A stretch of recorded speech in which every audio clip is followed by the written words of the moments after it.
circus comes, the pumpkin center. They come parading into town.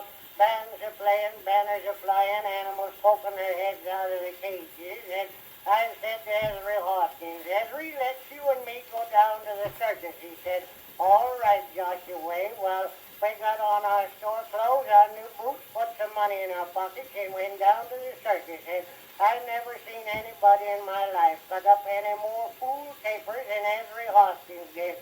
All at once he said to me, gee whiz, Joyce, Steve Jenkins right over there in one of them cages. I said, oh, go along.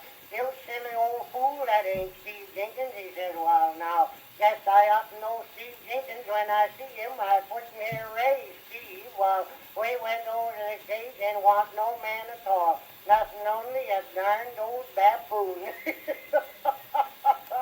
Henry said, well, I never see a critter in my life look more like Steve Jenkins than that feller does. Well, we went on in while they was having the circus and got shot down. And I guess us two old codgers just about busted our buttons a laughing at that silly old clown.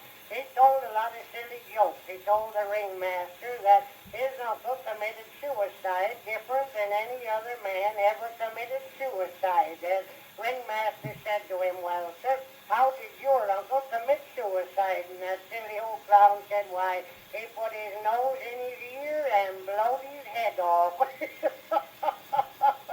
Then he sung an old-fashioned song I hadn't heard in a long time. Went something like this. From Whittletown to Watertown is 15 miles. From Watertown to Whittletown is 15 miles. From Whittletown to Watertown, from Watertown to Whittletown. Water back to Whittletown is 15 miles. Well, I noticed a fella rummaging around among the sawdust, and though he might have lost something, I went up to him. I said, mister, did you lose anything? He said, yes, sir.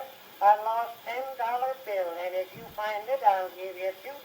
Well, I commenced to help him hunt for it. I looked around a while. I didn't find it, and I just made up my mind he was one of them circus shoppers that calculated I'd fool him, and by gosh, it did.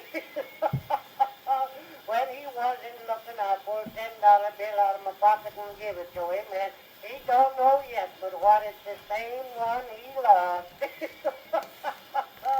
Gosh, I just fooled him out of his $2 slicker than a whistle.